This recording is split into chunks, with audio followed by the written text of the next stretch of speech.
So I'm with Ken Doherty in the Crucible. Ken, can you remember? Well, you will remember. What was it like the first time you visited this place? Wow.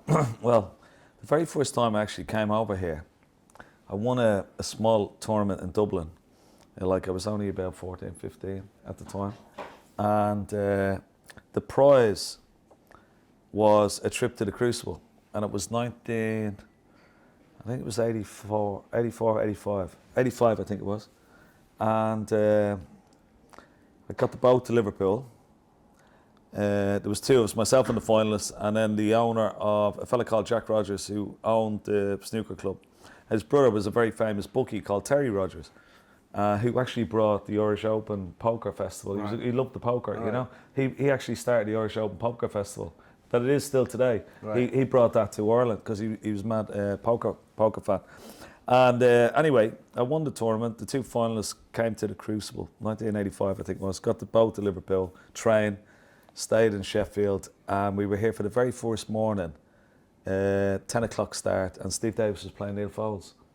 And you're in the crowd as a 15-year-old kid? Yeah, I'm sitting, I might have been 14 or 15, 14 maybe. I'm sitting in the crowd watching Steve Davis play, you know. It was quite unreal, like, to see this guy, world champion. He was like the Stephen Hendry, you know what I mean? He was the greatest, obviously, you know what I mean? To be that close as well. And being that close to him. And I was just absolutely mesmerised. I was just sitting there, and I was like, watched the whole session, fell asleep for a little part, because, you know, it was a long journey, you know, and it was quite warm in there as well, isn't it? You know what I mean? Yeah. I won't tell Steve that I fell asleep watching it, but there we are. but there we were. There I was watching it, and I couldn't believe it. And I was saying, what a magical place, like, you know, it was just captivating. And 7 years later, I came back to the Crucible, but I'm playing. As a player. I'm playing. And who am I playing? Only Steve Davis.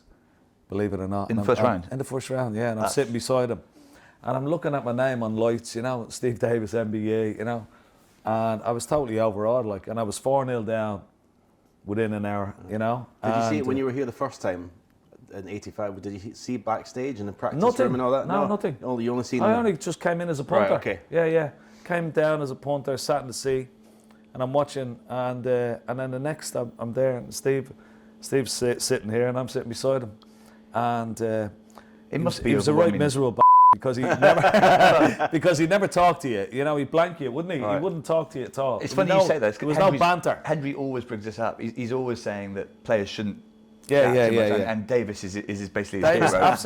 absolutely. He had an aura about him. Yeah. You know, and he wanted to protect that aura. A bit like you as well. Yeah, well, Stephen got You that know, from Davis. Ronnie is the same. You know, they have these certain players. They had an aura about them, and they were almost untouchable. You know. Would he talk to you after? Sorry? Would he talk to you after the match? No, not at all. I remember as well, when I first started coming here, you walk down the corridor to practice room, and he'd come the other way, and you kind of try and Look. like go, all right, and you get nothing back. Nothing. Nothing. Absolute pie. Pie completely. And you'd be like, When did he start talking to you? Is it just a couple of years ago?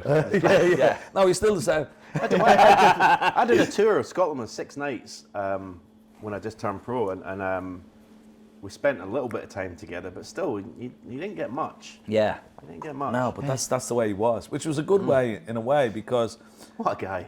Your dream player. Yeah. He sort of protected that sort of invincibility, as it were. Yeah. You know what I mean? And it was a good way to be, you know. And but yeah, I was, and that was when I came. I played him first. I was 4-0 down. I eventually went 8-6 up, believe it or not. And then I totally cropped myself, and then he beat me 10-8. To get that close, even. Yeah. Some After being performance. 4-0 down, you Yeah. know. But So we both lost our first matches 10-8. Yeah, I yeah, lost yeah. mine to Willie Thorne. yeah. Interesting to think about. Yeah. And then not that many years after you're here as champion. Yeah. That must be some. How long have we feeling. got to talk about that? Well, yeah. We'll skip by that. Yeah. Hendry loves to relive that game. yeah. Shall I leave the room and come back? It's probably best. Come back in a half an hour. So we can talk freely about it. Let me tell you about the first frame. So I broke off. So the referee, I remember. Yeah. You were going into that one with Hendry sort of almost and invincible. I like it, but you know, I'd been here a few times, like won a few matches and all that. But then, whatever, like my first match in 1996, I played Mark Davis in the first round, and he beat me 10-8. You know, when I qualified here, And then in 1997, when I came here, I had a terrible year. You know, Steve Davis beat me. What were you ranked when you came to Crucible in '97? I was still in the top 16, obviously, but I was holding on to it. I had to win my first match to Really? stay in the top 16. Really? Yeah. Surprisingly often it happens that someone comes off the back of a bad season. But what happened was I played Steve in the Masters in London, and he beat me 6-1. I played him in the Irish Masters. He beat me 5-1. And then the last tournament was the British Open in Plymouth, and I lost first round to Michael George, who's a compatriot, obviously. So I came to the Crucible, and I'm thinking only my first match just to win that to stay in the top 16. Yeah, you know what I mean? You're not thinking anywhere near the final. Because those days. This is making him beat me even worse now. No, I know. You lost to a no hope, mate. Yeah. He was clinging on. I was like, I think I was about 33, 40 to 1 to win the championship. That's how low. I mean, when you look at Xiao Xing Tong, I made a fortune. He's 25. yeah. We don't make jokes like that on this podcast. Yeah. You were allowed to bet in those days. But anyway, so I was ranked well outside, like chances of winning. And I'm playing Mark Davis again. In the first round? In the first round. I won 10-8. Wow. So you can't have been looking forward to I playing won him again. 10-8, and I played Steve Davis in the second round. But because of the relief of it, my top 16 was protected. Yeah, you're on a roll. Because those days, if you were out of top 16, you were out of Masters. It wasn't like you could get back But in. it's probably more pressure in that first round than the final. Yeah, there was, yeah, completely. Yeah. But like those days, it's Different not like kind of pressure, but but it's not like the rankings now. You can't play your way back can't work your way back so in, once you're in the top 16, you're in the top 16 for the whole season. Yeah, or it's you're not out. like up and down Yeah, like it is. yeah. So I would have been out of the Masters. I would have been out of Scotland. The Regal Masters, all those tournaments. So it was a huge first thing. round game. Yeah. So anyway, I beat Mark Davis 10-8, relief. I'm playing Steve Davis, who had beat me, like hammered me, you know. I beat him with a session to spare. I do remember I beat him that one. 13-3, right? He's never been beaten with a session to spare. Right. Yeah. And I beat him with a session to spare. And suddenly you're starting to and realise. then all of a sudden, it's opening up. So I just started playing. Then I beat John Higgins, 13-9. Incredible, we're still talking about Higgins. Now. And then I beat Elaine Robidoux, who was top 16 player. I beat him with a session to spare in the semi-final. I beat him 17-7. Wow, I wouldn't have got that. I don't remember Robidoux in the he semi. got the semi-final, yeah. There you go. And do you remember who your semi was against, Stephen? I do. He'll remember. He played, you beat James Watana. Did I? Yeah. Watana and Robidoux semi-finals. Yeah, That's a good bit of trivia, that. Well, you beat James Watana. Did it help you to have had that session, like you were rested before? Do you think that makes a difference? Yeah, coming made into a big difference. Because today, I made mean, a big difference. I came. Well, you would have been the evening session of the semi-final then. So you missed out. Afternoon. Were you the afternoon? Yeah. They changed it now though, because now it's the defending champion, right? That half is the afternoon session. I'm sure it is. Yeah, because Ronnie would have finished in the afternoon, which meant that was Kyron's They must have half. changed it, yeah. So maybe they changed it. So I had the afternoon off, and So it made me play at play. night. Defending champion. So that, That's So I another was tired. excuse. So I That's was another tired. excuse for him. Honestly, I was exhausted. He was exhausted. Final match. I was He could hardly exhausted. make out the table. Yeah. And do you remember what it was like? I mean, your first. So final, I had the afternoon off, and Yeah. Cliff Thorburn, Dennis Taylor did an exhibition. I came in. Nothing's changed. No, nothing's changed. They were knocking on Ganley's door, and How much has Dennis earned down 20, 30 years for doing exhibitions? exhibitions? Yeah. And he's still doing them. Amazing So I stuff. came in to watch that, had a good laugh, and So you're fairly relaxed going into the final. very relaxed. But I was petrified in a way, you know. I was. Yeah, well, you must. Anyone would be. I think. But when we were talking yesterday, weren't we, out there? Because Stephen, it was like playing Stephen in an away match. You know what I mean? Like he was playing at home all the time here. Yeah. Because he was He's so done it used so to many it. times I wish before. you told the fans about that. It was like a match, except that no one was supporting you. Yeah. It was. No, but that's what it was like, you know? Because he was so used to it, he was so dominant. You know, he won it in 92, 93, 94, 95 and 96. He's gone for 6 in a row. Like, I mean, Yeah, was it when 28, you think about 28 it, wins in a row, something like that? 29. 29 was yeah, it? so when you think about it, like in today's like standard and today's game, like you think of like an O'Sullivan or a Higgins or going for 6 in a row. Oh, it's My unbelievable. It's pipe- unprecedented. My pipe and slippers were underneath the table. Yeah. It's like, One of the dressing rooms just said Hendry on it. Yeah. what was actually? We're obviously sat now. This is the day of the final. What was your routine on the Sunday morning before Did you come down for a I practice? just come or down. I would have come down. Did you sleep well the night before? Or? No, didn't sleep at all. I mean, those days, if you slept like 3 or 4 hours, that was a good night's sleep. Yeah, I never had a problem with that sleeping. Of course not. Yeah. No, Not human. because you thought it was another day at the office for you. No, but it was just I could sleep. Could you? I mean, for instance, if you had a morning and evening match, could you sleep in the afternoon? Oh yeah, Right, definitely. okay, Yeah. I could do that. Yeah, It's got back quite to bed. important to do that. Yeah. But in the morning, so what would be your routine be? Just come down. I'd come down like about 11:30. So if it was 1 o'clock start, 11:30. Have a practice for an hour, and then into the dressing room, and then just chill, have a cup of tea, read the paper. Would you have people in the dressing room with you? Or? I only had Pat, or Mick, maybe at the time, Yeah. And lastly, I mean, what does it feel like being back here now? It's amazing. I mean, even you recall memories, of like images, don't you? Yeah. Of good images. We had the same management team then, didn't we? Yes. Yeah. Ian Doyle, yeah. But you recall good images, like coming down the stairs, upstairs, walking into the arena, some of the shots. I mean, the first session I played, I broke off, he knocked the long red in, made a century, And you're thinking, here we go. Jesus, here we go, yeah. It's going to be one of those ones. Another day at the office, he's playing on his own table, what I mean? You don't want to be thrashed in a But final. he made 3 centuries in the first 8 frames. Yeah. But I was 5-3 ahead. Yeah. And just it was. And like after that, but I wasn't, for some reason. I felt relaxed playing him. Like normally when you're playing Stephen, you're nervous, obviously, because of his reputation and how good he was. Maybe it is that thing of having got to the final, the pressure's off a little bit. Yeah. But for some reason, he didn't play his best game. I was just like, he was exhausted. We've of covered course. that. He didn't play his best, and then I got to 15. I won the first session 5-3. I won the second session 6-2. So I'm 11-5 up, and then I went 15-7. I went 15-7 up, right? But then he started to come back. Like he won 5 in a row, back to 15-12. Yeah, I remember watching it at home. I'm 17. And he missed one red. We've seen this before. Yeah, We've I seen made a him come 60 back from it break. before. I made a 60 break, and he was clearing up with the last 2 reds left, and he missed 1 red behind the black along the top cushion, just dropping it in for the black, and it wobbled, stayed in the pocket. Yeah. And I was 30 odd ahead. Yeah, but if he wins that, even now, For those of you who but even like if he had won that frame Then from 15-7 to 15-13, then you start to see the scoreboard. yeah, and then we go into the dressing room then, Yeah.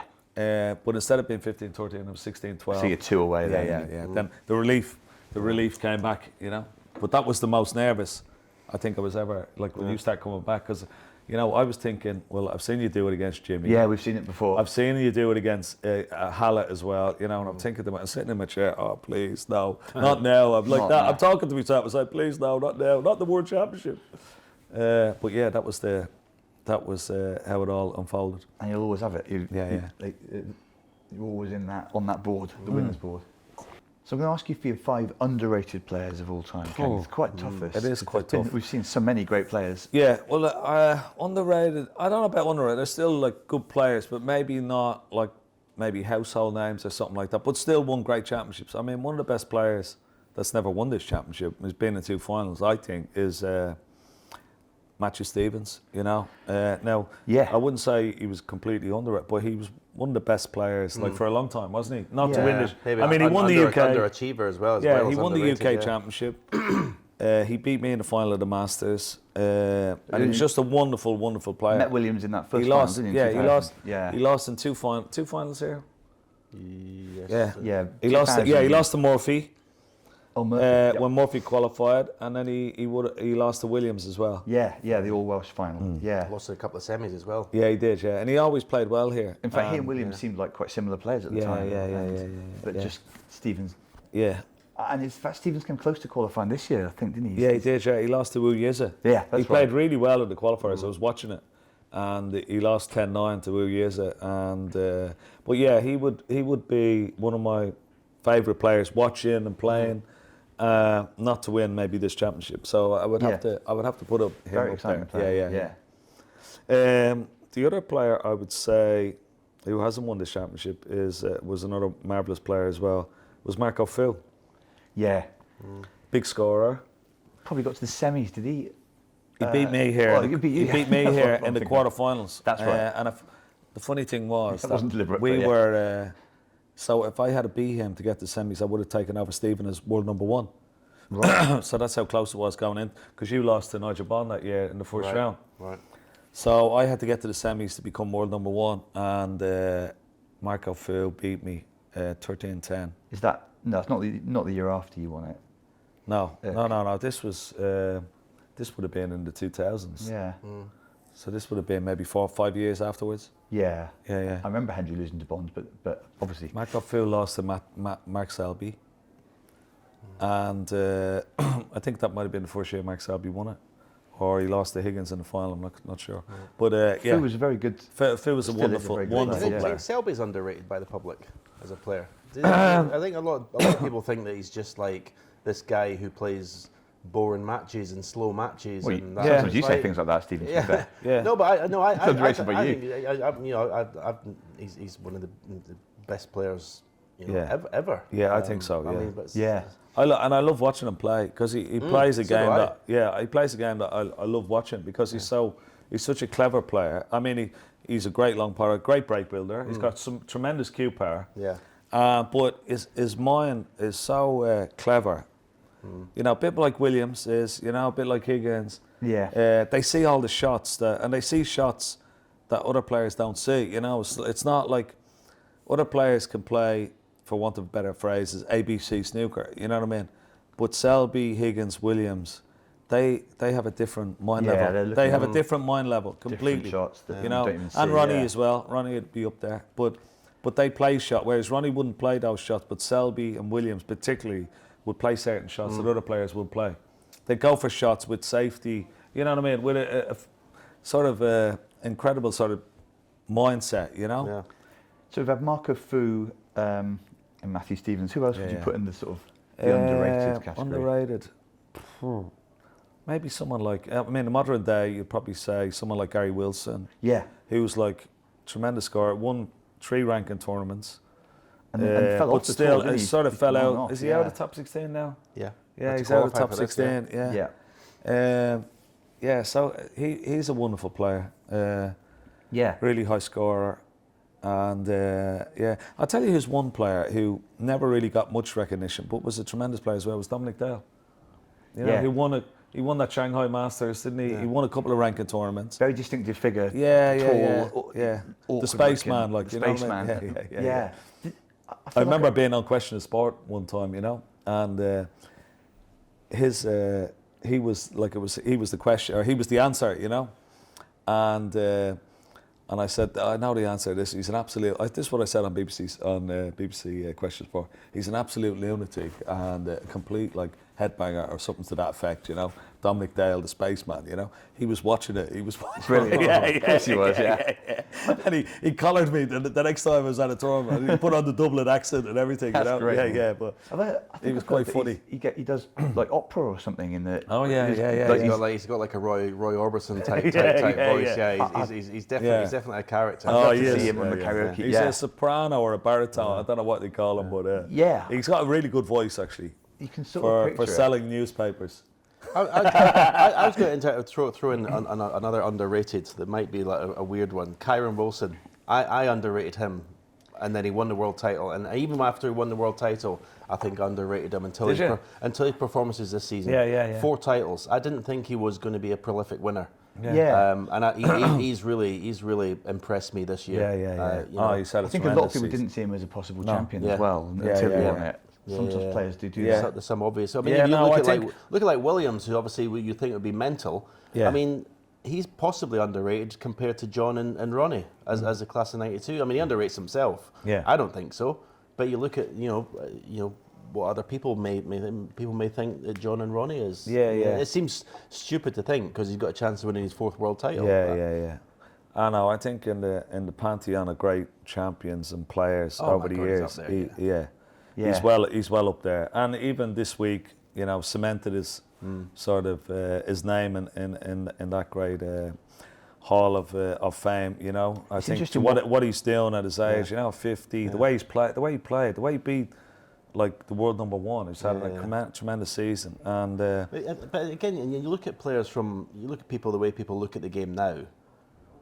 In terms of the Judds, they forget about the Jimmy yourself, Jimmy's, Ebden. these people who they don't rate them at all. No. These past champions, Yeah, it's what they call recency bias, isn't it? People and can only see what's. You'd think of some of the players we saw in the '90s, phenomenal players. I mean, you look at someone like Peter Ebden, right, who never was rated really. You know what I mean? But I mean, what one a final tough. and one final and three No, finals. he's been in three finals, and won. Yeah, you beat him in a final. You destroyed him in one final. They beat me and He Doherty lost the dot. He lost the dot. Yeah. So he's three. But he was finals. he was one of the toughest players you could ever wish to play. And he was someone brought something different as well. We haven't seen anything like that. I mean, Carter famously said to me, I was in Brazil before I retired, and I'm practicing with him. I'm putting all these balls, and he says, "What are you doing, putting these balls?" I says, "Well, I can't play the game." and he said, "But when you were dominating the game, people couldn't make 20 against you." Yeah, Is that what he said? I think people do overstate that. There were still some amazing players in the 90s. Maybe the standard wasn't the same through the tournament. But like people, they only live in the present. Yeah. They forget about the past. Same in every sport, isn't it? Yeah. People are always talking about the greatest of all time. They only live in the present. It's true. They only live in the present. Yeah. And people have short memories. But when you were playing against these type of guys, and Ebden would have been one of the toughest players I've ever played against. So I never liked playing against him. Never liked playing against him. No. Because he was so hard. He's so hard to play against. And quite an intimidating character, I guess, as well. There was one great question, or one great story of the UK Championship. And we used to all line up, before you go into like the cubicles to play, and he was quite into the mind games and stuff like that, But he's standing there before he's being introduced to go out, and he's looking up at the ceiling, right? And the Guild's Hall is quite a large ceiling, But he's standing there and he goes, "I effing love this game." To himself, not to anybody else, just to himself. Can really imagine it. Can just imagine it. And now please welcome the players. That's amazing. A real character. Yeah. Shout it out to the top of his voice, it was fantastic. He's a great character, Peter Ebden. So who else can we think about? My most underrated would probably be someone like Matthew Stevens, I would say, because he was a class player. He still is a class player, but he did win the UK. He won the Masters, and the only one he didn't win was this one, when he would have been a Triple Crown winner, and people sort of forget about that. But he was a wonderful player. For so many years, and loved playing here at the Crucible. Had a couple of finals, a few semis. He always loved playing here. Saved us some of his best snooker for here. Yeah. And I would sort of say to him, he was one of the best I played. Underrated. It's quite a tough category. It's a funny term as well, isn't it? I'm going to say Jimmy.